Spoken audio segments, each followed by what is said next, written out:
So here's the thing. If you don't tell me your name, I'm going to put you in custody for not cooperating this morning. I'm not going to, hold on. I understand what you're doing and what you're trying to do. It's not going to help you a single bit in court to try to play these games. Go back with the bailiff. You're going to make it worse if you don't. Yeah, respectfully, this is not a fair trial. You don't get to say respectfully and then be disrespectful. I told you very specific instructions when you were here before that if you did not do what I asked you, then your bond would be raised and you would have to go back to jail, right? Good morning. Are you Nasir Brown? I'm not here today on special appearance. I'm sorry. Speak up so I can hear you. Here today You're appearing here today? by special appearance. Okay. What is your name? I'm a third party intervener on behalf of artificial legal entity, Nasir Brown. Okay. At one point in your, at some point in your life prior to being this third party, were you Nasir Brown? No, You're not him. I'm a third party intervener. So here's the thing. If you don't tell me your name, I'm going to put you in custody for not cooperating this morning. I'm not going to, hold on. I understand what you're doing and what you're trying to do. It's not going to help you a single bit in court to try to play these games. That's relative. So are you Nasir Lewis Brown, or have you been him at some point in your life or not? Yes. Okay. So I'm going to call you by Mr. Brown because I'm not going to say all the words that you just said because you've now identified yourself as Nasir Lewis Brown. And so, Mr. Brown, this is your initial appearance and you have two cases. And cause number 26, I just asked you not to speak over me. So here's the thing, Mr. Brown. I'm going to be very patient. And at the child subject matter jurisdiction, going on record. Your challenge of the subject matter jurisdiction is overruled. Let me go through what I need to go through, okay? So this is your initial appearance, your first day in court. I'm required to go through what you're charged with by indictment. In cause number 26, DCCR 0322, you're charged with a third-degree felony offense of assault family violence by impeding breath or circulation from February 16th of 2026. And then in cause number 26, DCCR 0323,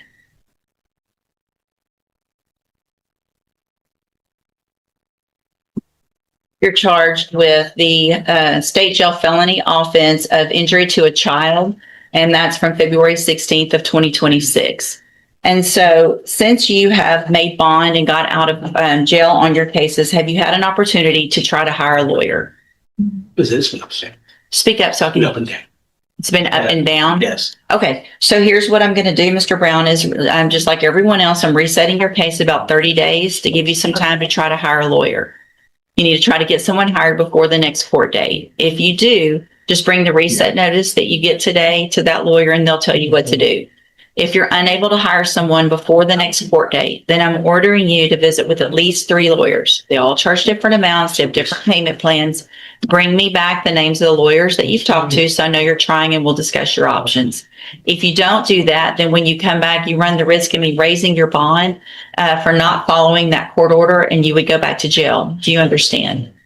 I'm sorry? Overstaying. Say it again. Overstaying. You overstand? Yes. Okay. What does that mean? Overstaying. Do you understand what I'm saying, sir? I'm blind. You'll oblige. I'm blind. Yeah. Okay.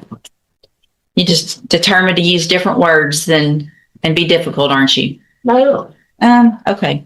So as a condition of your bond, did you have a condition that you were not to have any contact or communication with the complaining witnesses in each of these cases, right? Okay. And so I want to make sure you understand the importance of that. And that if you do have any contact or communication with either of them, it would be a violation of that bond condition. If I find out, your bond would be raised and you would go back to jail. Do you understand that as well? Overstand. You overstand. Same thing. I'm going to guess that overstand is even better than understand. So you definitely know what I'm talking about, right? So we don't have any miscommunication today. You know exactly what I'm talking about. Yes. So I'm going to have you step in front of the clerk. You're going to sign a reset notice so you know when to be back in court and take care of those things before the next court date. All right, step in front of the clerk.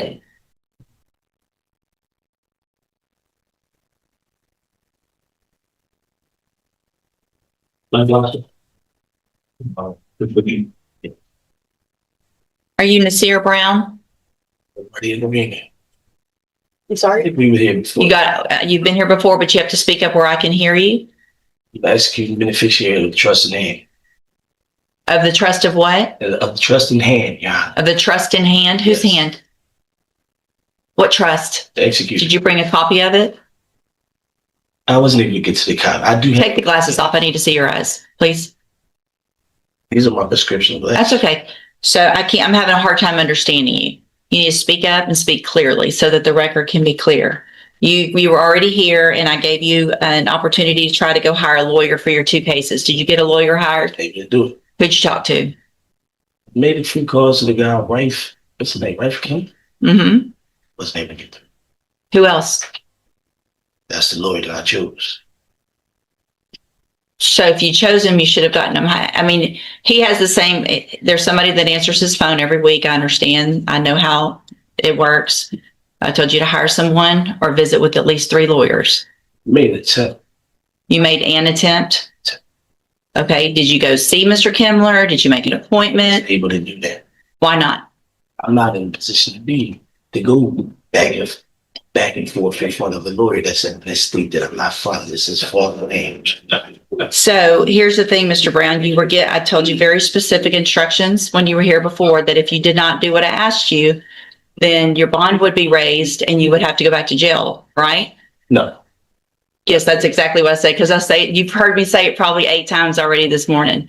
So at this time, Mr. Brown, because you did not do what I asked you to do or what I ordered you to do, I'm going to raise your bond. Challenge subject matter jurisdiction. That's overruled. Listen, Mr. Brown, I'm raising your bond to $100,000 in each of your cases for not following the court order. Go back with the bailiff. Go back with the bailiff.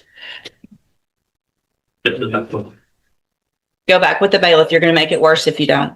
Yeah, respectfully, this is not a fair trial. You don't get to say respectfully and then be disrespectful. Go back with the bailiff. She started an Don't make me lay hands on you, Why would you lay hands on me? because you're not doing it. I'm telling you, now go. Mr. Brayton, you need to go back with the bailiff. Right now, I've raised your bonds.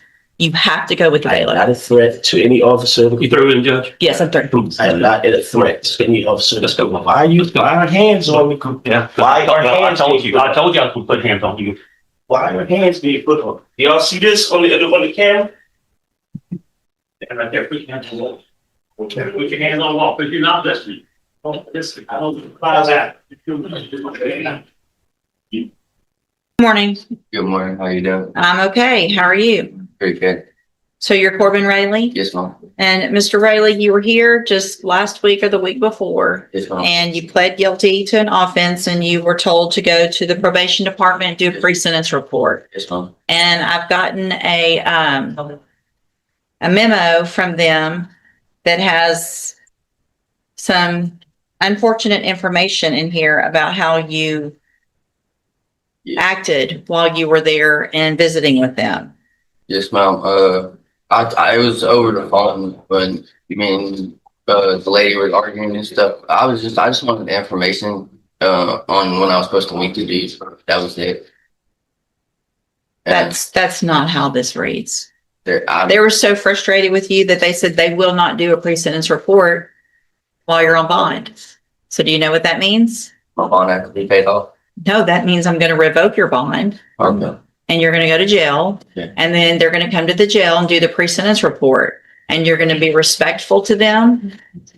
Or I don't have to go along with this plea agreement. Yes, ma'am. So listen, it's time to get a whole different attitude about all of this. I understand. I remember now when you were here, you don't like the whole situation. No, Hang on, don't overtalk me because that's going to show me what you're doing to them. Okay. Now it's just the time to listen. Yes, ma'am. All right. And just do what you're told. There's not an excuse for what you did. You didn't just try to ask for some information. Okay. They wouldn't have sent this. They're very, very patient. I just want to let you know I got a whole different view about it on the whole situation now too. I just got to meet my son for the first time on Friday. So Well, this is very unfortunate. Yeah. So but here's the thing. There's no reason for you to still not get this probation, but I don't have a choice now but to get this pre-sentence report done. So I'm going to, hang on, I'm going to revoke your bond in your case at this time. You're going to go with the bailiff. Probation's going to come to the jail. They're going to do this pre-sentence report, probably not today. do I get a new bond today? I'm not giving you a bond because you couldn't act right while you were on bond, which shows me that That you see where I'm? Yeah, the problem- can we just like revoke the deal and take it to trial? I can't afford to go to jail, please. You're going to jail regardless. Why? Yeah, it's not Because, fine. do you want me to read the memo? Yeah, the whole thing, yeah, can we play the voice recordings of the phone call in here today too, if that's the case? Because if you're just gonna believe what she says, then I believe I have the right to fight on behalf of what I have to say, and we need to be able to play those phone recordings. You're gonna go do that, you're gonna go do that Of pre-sentence course, we're not gonna play report, phone recordings today. and you're gonna go and hopefully be respectful and hopefully get this probation and not ruin your life over this. This is very- How long do you think I'll be in It's there? a very temporary situation. Mr. Rojas can come back and talk to you. I'm revoking your bond at this time. I find it's in the best interest until sentencing that there not be a bond. You can go back with the bailiff. I understand there's times for mercy, there's times for compassion, Your Honor, but I think undeserved mercy to the guilty is cruelty to the victims, and they've been through everyone's worst nightmare.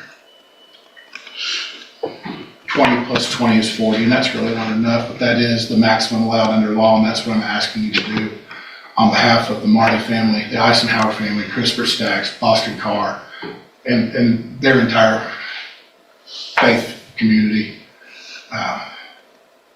The one reason all these people, including the Gomez family, are here in this courtroom today is because of what he did, what he chose to do. And it is a tragedy up and down. And so I'm asking you to protect the citizens of Jefferson County from any chance that this could ever happen again from Mr. Gomez. Thank you, Your Honor. Thank you.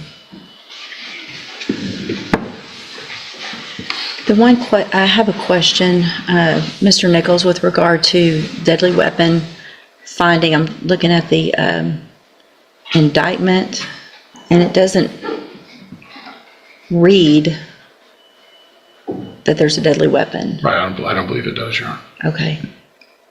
And it's not something I looked into. Is that something I can still find if the indictment doesn't say it? Yeah, I don't have an answer for that.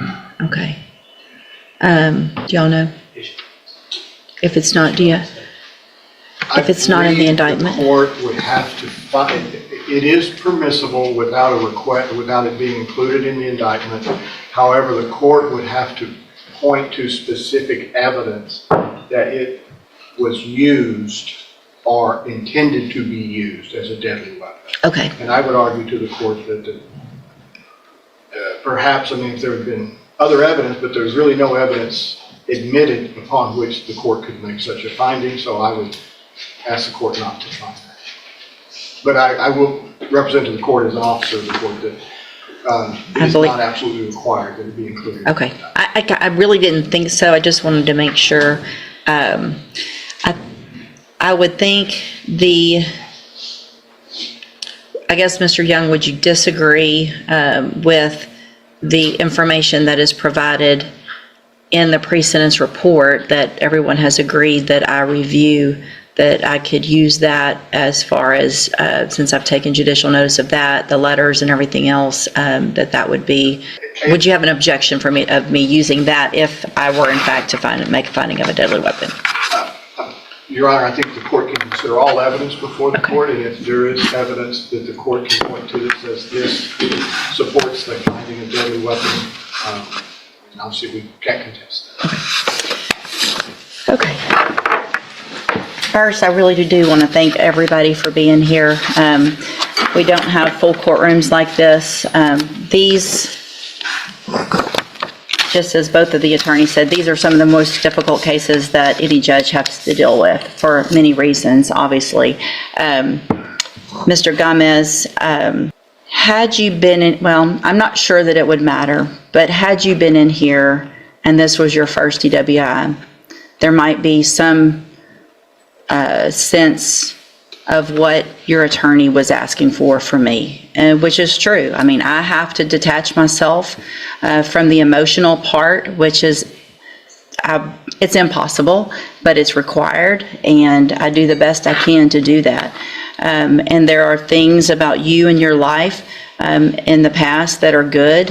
There are things that the 3 prior DWIs should have taught you. Your age, you're 52 now, 53 now.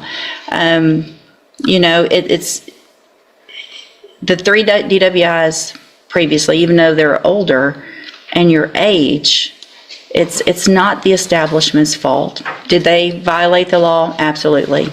You're a grown man. Grown man. Got into a vehicle, and you know from your history, you know from your age, you know probably from telling your own children not to drink and drive, and trying to probably instill that in them, and you did it, and you did this. So at this time, in cause number 24, DCCR 1651, I'm going to find you entered your plea of guilty freely and voluntarily, find sufficient evidence to find you guilty, and at this time find you guilty of intoxication manslaughter with a vehicle. I'm going to sentence you to a term of 20 years in the institutional division of the Texas Department of Corrections. There will be an affirmative finding of a deadly weapon. I am basing that on all of the information that's presented in both the pre-sentence report, the attached reports from the officers, in addition to the letters from Mr. Stacks, who unfortunately had to drive up and see this in person, from what they had to use to identify these two precious young lives, that there's no way that there is any doubt that you used your vehicle in a manner capable of causing death, and that you in fact did that. In cause number 24, DCCR 1652, I'm also going to find sufficient evidence to find you guilty, and at this time find you guilty of intoxication manslaughter with a vehicle. Sentence you to a term of 20 years. There will also be a deadly finding in that case based on the same information and evidence that I used in the previous one. That sentence will run consecutively to cause number 24, DCCR 1651.